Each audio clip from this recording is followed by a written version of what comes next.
مرحبا يا رمضان مرحبا يا رمضان مرحبا مرحبا يا رمضان. Indeed, Allah loves those who are repentant and those who purify themselves. As an excerpt from Quran 2, verse 222. Welcome to Ramadan Kareem on TVC Communications. I am Ruqayyah, Giwa, and of course with me as the director of the Arabic village, Ikosi Ketu Lagos, Ustaz Imran Rufai. Ustaz, Assalamu alaikum. Another odd night is here. Alhamdulillah, we are appreciative of that. We ask Allah to make us among those who witness the great night of Laylatul Qadr. Yes, and from the excerpt I read, which is from Quran 2, verse 222, that says Allah loves those who are constantly repentant. You know, that brings us to the azkar that we're meant to chant during this last 10 days, especially in the odd nights, which is Allahumma innaka afuwun tuhibbul afwa fa'fu anni. May Allah pardon us, because this is the time to seek for Allah's pardon, especially in this month of Ramadan. Of course, we are human beings. We are made to err by instinct, by nature. We need that pardon from Allah subhanahu wa ta'ala always. Always may Allah pardon us, because we know that today is one of the odd nights and we know we have to stay on course. We have different segments to keep us on track, right from the Quran recitation to the Islamic musicals, and also the talk where we discuss Islamic and social issues from the Islamic standpoint. And we also have the Ramadan quiz where we give out gift items to deserving people. That's people who impress us. Amen. And that'll be on the Ramadan quiz. And don't forget, we have gift items courtesy TVC Communications. We have the copies of the Quran courtesy Ansaruddi Mission Lagos State Council. We have the caps also courtesy TVC Communications. We have the abayas for the sisters courtesy TVC Communications. We have scarves, we have hijabs. We also have the gift pack courtesy TVC Communications, and in it we have the folder, the jota, noodles and other gift items. We also have the carton of oil courtesy TVC Communications, and carton of noodles courtesy TVC Communications. We have the umbrella. We have also the kaftan for the brothers courtesy TVC Communications. Not to forget the prayer mat and the tasbih. TVC really loves everyone out there, so we have so many gift items from there courtesy TVC Communications also. And we have the prayer book courtesy Ansaruddi Mission Lagos State Council, and of course the 5,000 naira courtesy architect Awoyemi Yusuf aka Obelomo 1. Thank you very much. May Allah continue to enrich your pockets. And after that, we have so many tafsirs for you to keep on track this month of Ramadan. You cannot be found wanting or lagging, because everything we have on this segment, on this show, every segment we have on this show is for you to get better in your deen, especially during this glorious month of Ramadan. May Allah accept it from us as an act of worship. Amen, inshallah. All right, now let's listen to the words of Allah, and not just that, ponder over the meaning. May Allah accept it from us. Amen. Welcome back. It's to Ramadan Kareem on TVC Communications. In a hadith narrated by Ibn Umar, he said the Prophet Muhammad ﷺ made Zakatul Fitr compulsory on every slave, free man, old, young, man and woman who are Muslims. And that brings us to the topic this morning, which is Zakatul Fitr, the basics and requirements. And of course, we have the stars in the house to take us through this topic. And not just that, because we're going to go practical today. As you can see, we have the dates, we have also the raisin, rice and beans. So we're going to tell you how to also observe Zakatul Fitr. May Allah make it easy and accept it from us. Amen, inshallah. All right, now Ustaz, what is Zakatul Fitr? Bismillah ar-Rahman ar-Rahim. Alhamdulillahi Rabbil Alameen. Wassalatu wassalam ala al-mab'uthi rahmatan lil alameen wa ala alihi wa sahbihi ajma'in wa ba'd. It's important for us to know that Allah subhanahu wa ta'ala has made it clear and a point for every believer to know that He loves those who often turn to Him in repentance and those who seek to purify themselves. On that note, we can introduce the issue of Zakatul Fitr. Zakatul Fitr is a phrase that has two components, Zakat and Fitr. Zakat has two meanings. It means purity and cleansing, while Fitr means for you to break something, or it might mean the instinct. So when placed together, you can simply say Zakatul Fitr, that is the purity of the nature, or the purity of the one who has just finished fasting. This word is not unknown to Islam. In fact, it has come to tell us that Islam cherishes purity in all forms. And from that purity, Islam has come to establish two types of purity: the purity of self and the purity of wealth. The purity of self is called Zakatul Fitr. You know, the purity of the instinct, the self. Fitrat Allahi allati fatara an-nas alayha. It can mean that, and it can mean that the purity of the one who has just ended his fast. And the second type is the one we call Zakatul Mal, the purity of wealth. Each of these two has come to establish that Allah shows concern on us as individuals and on whatever we amass as wealth. It must be purified with the intent of satisfying certain things that will make life comfortable, not for only us, but for all those who stay around us. Okay. If that is the case, Zakatul Fitr, if you go into the books of Deen, the books of religion, has not less than 6 names. If you don't find it being called with this name, you find it being described with another name. One of those names is Zakatul Badan, the zakat of the body. Sometimes they call it Sadaqatul Fitr, the charity of breaking fast, or the charity of your instinct. Number 3 is Zakatul Ras, the purity of your head.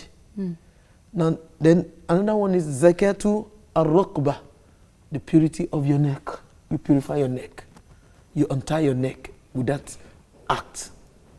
From there, scholars have derived that it's an aspect of the deen that is made compulsory on you as a result of you being alive at the end of Ramadan. Okay. That purity you make for yourself, not for your wealth, for you as an entity, as a personality, based on the fact that you witnessed Ramadan and you are still alive as at the end of Ramadan. So what we are about to talk about, to discuss tonight or this morning, is not concerning the dead.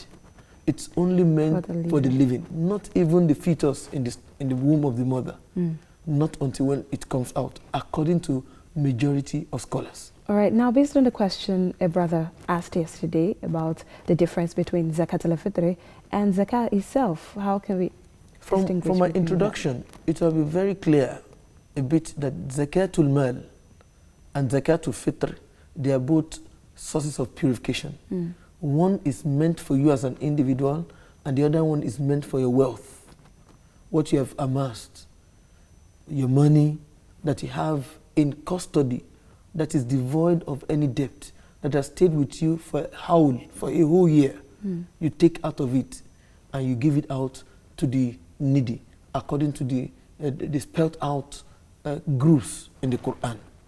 As for Zakatul Fitr, it's as a result of you purifying the errors, human errors, you commit in the process of obeying Allah in the month of Ramadan. A lot of people fast with their belly, but they don't fast with their sight. They don't fast with their earnings. They don't fast even with their thoughts. All these small errors, Allah Ta'ala wants you to take them off so that the blemish in your act of worship would have been, removed, and you meet Allah in purity, like the verse you used in the introduction for tonight's program, where you quoted, Inna Allah yuhibbu tawabin wa yuhibbu al-mutatahhirin. Allah loves those who turn in repentance and those who always purify themselves. So Zakatul Fitr is meant to purify the fasting person, the person who has just concluded the 30 days or 29 days of obedience to Allah. So this is the difference. Okay, based on the hadith we started this segment with, that says that the Prophet made it compulsory. For it to be compulsory on every Muslim, it must be mighty. There must be a reason for this. So what makes it important, especially to a Muslim? Scholars have identified 3 reasons. Because لِكُلِّ حُكْمٍ حِكْمَةٍ, for every rule, for every judgment, there's a wisdom behind it. The wisdom number one behind making it compulsory is that Allah wants to make it tuhra, a purifier, a cleanser, لِلصَّائِمِ مِنَ اللَّغْوِ وَالرَّفَثِ, for the one who is fasting from the vain talks and errors he must have committed in the day and the nights of Ramadan. Secondly, so does that mean, sorry, before we go on to the second one, does that mean that anyone who was fasting and probably committed errors should be rest assured that his errors will be wiped out because he pays Zakatul Fitr? Most importantly, this is the intent of it. So it is intended to do that for us. And secondly, it is tu'mah, it is food, lil masakin, for those who are poor. You know, I told you, it is meant for purification. And something is purification for you, it is food for others. Who are those who will be having it as food? For those who are poor. Because we call it Eid. It is given out on Eid day. The limit should be Eid day. And it's meant to take care of those who will be rejoicing on that day, so that the joy of the Eid of accomplishment of an assignment from Allah will not be limited to the rich. It should extend to the poor, who have equally performed, but because of the lack of enough resources with them to make themselves, happy on that day, Islam is asking those who have fasted like them to purify their fast with those acts of charity by making those who will receive it happy. So, in essence, this is second wisdom, to make the poor happy of Eid. And thirdly, ta'awid. It is a preparation. It is preparing the mind of every individual in the community that there's a function of giving out, even if you have or you don't have. How do we mean? We already know those who have, that they will give out. What about the poor too? Are they going to give out? Yes. If what he has amassed from the rich is enough, is in excess, it picks from what he has gotten from the rich and gives out again. Because by amassing from the rich, he has become rich. And from what he has, that must be enough for a day at least, morning, afternoon, night. If you have excess of what you need for a day, then you are rich for that day. So you give out to the poor. So as you amass, you give out. This is the wisdom behind giving this Zakatul Fitr out. Number one is to purify the fasting person. Number two, to be a source of food for the poor on the day of Eid. And number three, to prepare every individual in society to know right inside him that when you have, you give, irrespective of the quantity. Okay, I think that just gives us a general overview of the next question I want to ask, but I want us to be specific this time around. And that question is, who are those entitled to pay Zakatul Fitr? Scholars have differed over it.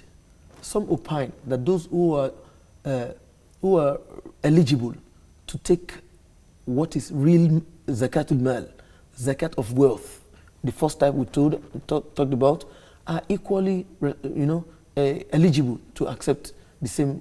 But the other scholars have limited it to only two groups, al-fuqara wal-masakin, the poor ones and the masakin. What is different between fuqara and masakin? Fuqara is that person that is poor who always ask. He doesn't have, but he is bold enough to ask those who have. The second is masakin. He doesn't have, but he's shy. So this is the difference. Very thin line between them. One can ask, the other cannot ask. So they said it is limited to them. But majority of scholars... So now, sorry, that means now you're talking about those who are eligible to receive. Yes. Okay, because my question is those who are entitled, who are eligible to give. Those who will give are the major people. Number one, it must be somebody that has fasted the month of Ramadan, that has seen the end of Ramadan. He pays it on behalf of others. Perhaps they have not even fasted, or they are excused from fasting for tangible reasons. For example, a husband, he pays it for himself, on behalf of the wife, on behalf of the sons and daughters who are young. The moment they get married, they are on their own, they do it on their own, except if the information comes to him that they are not okay, he helps them. Similarly, the people in your household, the free and the slaves, they are expected to be paid upon as long as they depend on you. Even if you're a woman, anybody that depends on you, you pay it on behalf of the person. If the woman herself is, wealthy enough, irrespective of the fact that the husband has done it, she can equally do it. It is not too much, but it can be too little. So, in essence, this is the person that is eligible. However, some scholars have argued over the fetus. Okay, I'm an expectant mother. Do I have to pay on behalf of the baby unborn? No, it's not compulsory, but it is permissible. Because Uthman bin Affan legislated that, picking from the fact that, you know, it's a potential life. So let's pay on behalf of, and he has not fasted, he has not even come to this world, but because it's an expected life coming on its way. May Allah make it easy for those who are pregnant this time around. May Allah make it their day of delivery easy for them. So these are the people that should pay. However, as for those who receive, because I've entered that before taking me back, is that those who are poor and those who are in need of it, especially the Muslims. The Muslims first before any other person. You pay the salary of those who are starved before you pay the salary of those who are outsiders. The Muslims are the starved ones. The outsiders are those who are, you know, very close to getting benefit of what is left. And this can even be sent to distances away from where you are paying it. For example, I travel from Lagos to Nairobi, Kenya, or Lagos to UK on a business trip or for a conference or for a training. At the end of the day, I started my Ramadan in Nigeria but ended in UK. Where do I pay it? I will pay it where it meets me. Except if I know that they are satisfied over there and I have the poor people at home. I send my zakat across via any means to get back to my hometown. Especially if I will not get back until the end of the Eid or some days after. So this is the basics. Okay, you talked about the fact that the people eligible to receive are the poor. You mentioned two categories of the poor. Now, in an instance where you don't know, you have no idea who the poor people are, how do you go about the Zakatul Fitr you have and want to give? Most important, scholars have recommended two sources. The Zakat foundations, who are known for that job. Number two, the agencies, who can stand on your behalf, but there's ruling on each of them. The Zakat foundations, you can give them and go to bed without asking them, have you done on my behalf? But the agencies, scholars have opined that if you give your imam or you give a mission board in your mosque to execute on your behalf, if they delay and they don't execute, it still bounces back on you. So, in essence, we must give those people who are trusted, who are able to do it. Like in my own mosque now, we have started gathering it. We have collected names of those who are eligible recipients. And we are even collecting names of those who prefer to do it through us. And we have set machineries in motion to start distributing till just before I go on the podium on that day to do the khutbah and the prayer for it. So this is the standard, and people are working on it. The secretary of the mission and the likes. So this is the assignment. So this is the point of the scholars concerning it. It is preferable you give it to those entities, foundations, who are in charge of that. They're specialists in it. Or you give the agencies, your mosque, your imam, who you think can do it, but you are in one chance. You have to keep checking on them. All right, you can be a part of the discussion. All you need to do is call the number on your screen to ask the Ustaz any question, whether relating to the topic or outside the topic. And don't forget, the topic is Zakatul Fitr, the basics and also the requirements. May Allah make it easy. Ameen. Inshallah. All right. Now, Ustaz, one area I want us to look at is what are the items you can give for Zakatul Fitr? The items are divided into two types, the fundamental ones and the derived ones. The third type would have been a replacement for the two, the fundamental and the derived. When I say fundamental, how do I mean? The fundamental one was exactly what the Prophet used. The Prophet did not use beans. The Prophet did not use gari. He used staple food that were known to the Arabs as at the time of his own existence or his own generation. One of the staple food that were known to the Prophet is this. We call it zabib. I don't know if the camera will look into this. Zabib, yes, raisin. And it's very sweet. You can I was just telling you of how the people at home, they love it. They fell in love with it. And the Arabs, in the time of Prophet, they will mix this with milk. And it's a diet that is so rich. in energy, and think of it. This was their best food. Similarly, the Prophet will make use of this. We call it at-tamr. Like Ibn Umar told us in his narration that you quoted at the beginning. At-tamr, this is dabino, is very popular. Any market in Nigeria where the Hausas are, where the Arabs are, you get it either in the meshed form or in this solid form. So the Prophet used to give this to people to eat, to make them happy, because it was their food. This was their best food. Give them anything outside this, they will not appreciate it. But as Islam spread across countries, across continents, we were meeting new cultures, new tribes, new races, new skin. You know, Islam had to blend with what it met. Giving them this will not suffice them. It's strange to them. Would they have brought this to the Yoruba land when Islam was coming? It would be strange. The Yorubas only know gari, eba, amala, and the likes. So Islam accepts that it should give kutul balad, the food, staple food of any. This is rice now. All right, we have a caller on the line right now. We have Abdurrahman. Assalamu alaikum. Sulaiman, rather. Sulaiman, assalamu alaikum. All right, let's have your question. Yes, I want to please, when you give questions, it's very important that you give answers, because this is a very nice forum for Muslims to learn, especially the question and answer forum. Please, I enjoin you to give the answers, because so many people will benefit from it. All right, just keep watching, because we are going to start that today. So just keep watching, okay? Thank you very much for calling.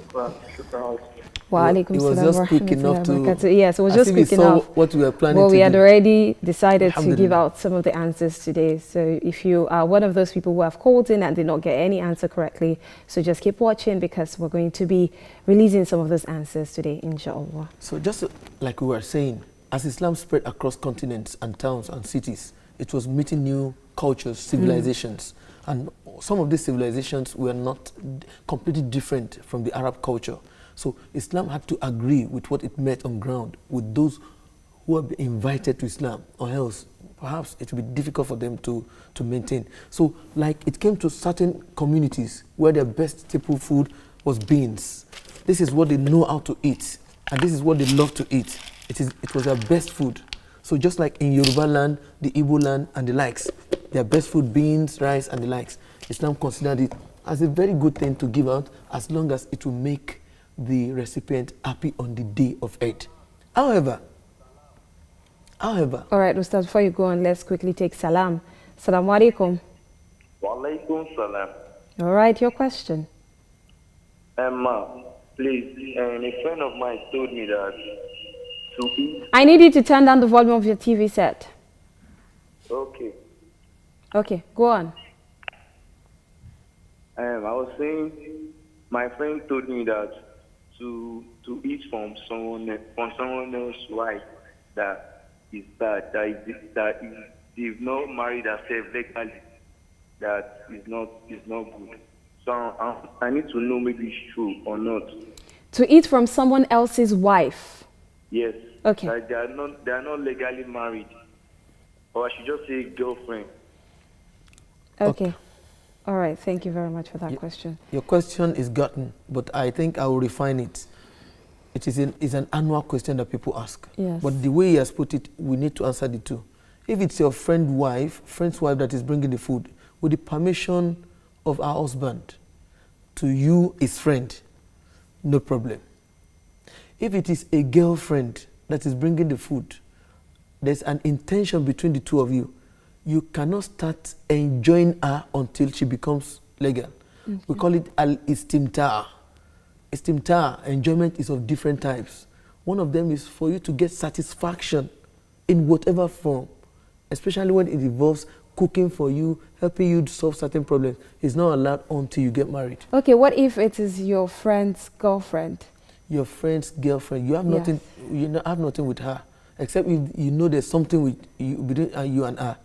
So then it becomes a problem. But if you have nothing for your friend's girlfriend, you can eat. It's allowed. No problem with that. All right. So back to our discussion. Yes. And later on, new developments came in, you know, basic and the fundamental data, the derived.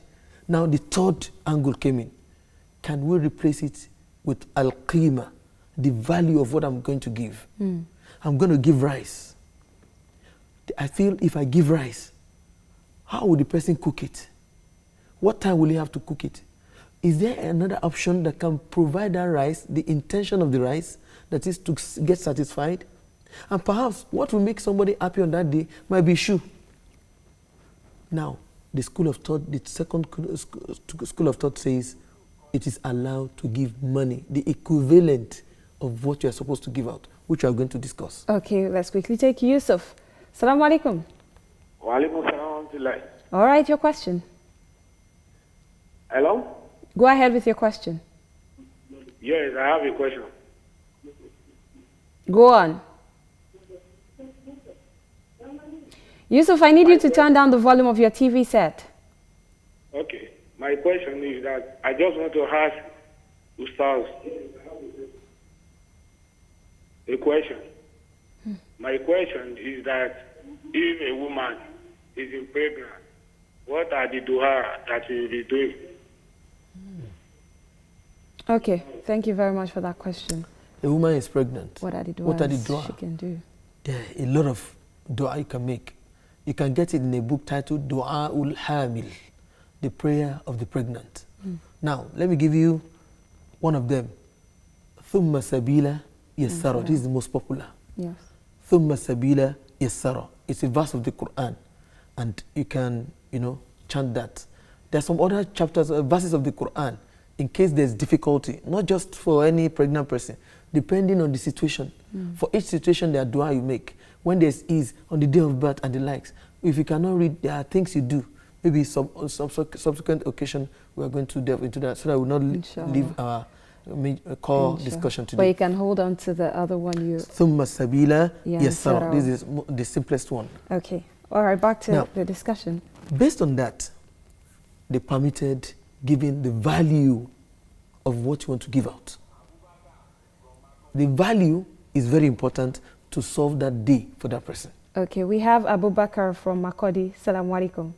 Wa alaikum salam. Ramadan Kareem. Allahu Akram. Your question. My question is that, please, Ustaz, is it permissible for tahajjud, congregational tahajjud in masjid outside Ramadan? Okay. Thank you very much for that question. Congregational tahajjud in the mosque Ramadan. outside Ramadan, scholars have argued it. Some have accepted it, while some have not accepted it. But I stand with that group that says it's permissible, because there were companions who did congregational tahajjud with the Prophet in his house. In fact, there was even a companion who just built a house and came to invite the Prophet to come and do tahajjud in the house with him. So the other school of thought said, that one is house, is not mosque. So that's where the difference comes in. Is it in the mosque or in the house? But nobody will argue congregational tahajjud, because the Prophet did it and the companions did it. Okay. Outside Ramadan and within Ramadan. All right, so to me, there's nothing wrong about it. Okay. Now, back to the discussion, but I want us to look at, you said there are two, you can give both money equivalents and also food stuff. Exactly. Now, in terms of food stuff, what is the measurement? Thank you and for in that terms question. of money, what's the measurement? The Prophet ﷺ had made it sa'a.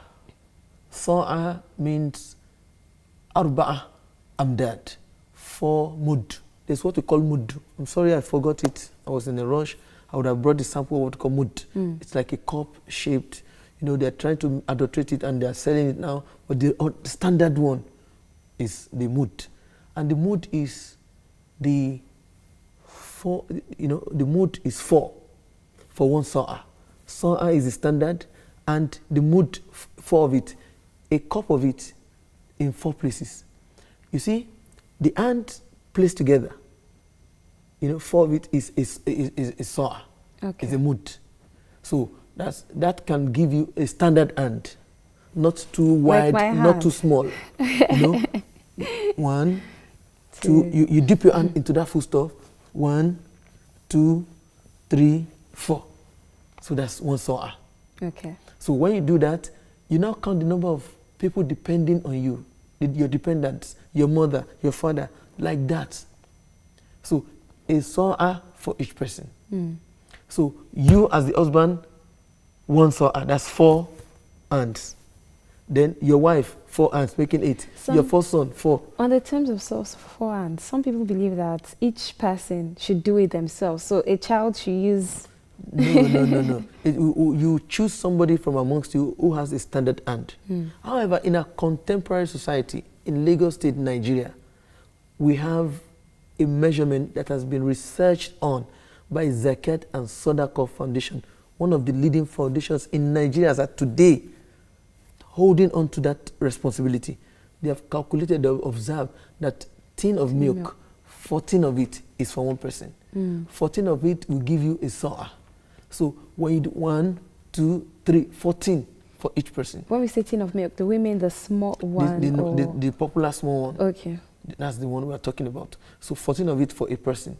So, and you now find equivalent in terms of money if you are going to use money to replace it. And that equivalent, as far as Lagos is concerned, for a particular staple food, maybe it will be displayed later on this program. I will send it to the producer and they'll display it so that we can have a benefit of it. So it is for depending on the country, depending on the state. So sometimes rice might be cheap in Lagos, expensive in Benin. Yes. So your area will determine the equivalent of that sa'a. So that 14 can be measured, and you go and ask the person selling, please, what does this worth in your shop? And the person will tell you. So you can use it as the monetary equivalent of the foodstuff. For the particular choice, if your intention is rice, that's what you use. If your intention is gari, that's what you use, and you give it out to the person. Okay. Now, I want us to look at, quickly, let's just look at when is it payable? When is Zakatul Fitr payable? And when, because if we don't know that, then we might just pay it until after Ramadan. The opinions are differed among scholars. The first opinion says that the moment Ramadan enters, it is payable. The second opinion says no, the companions in the time of the Prophet used to do it on the day of Eid, between Al-Fajr and the Eid prayer, in between. The next group of thought said that was when there were not many. But when Islam started expanding, they extended it to 2-3 days before Eid.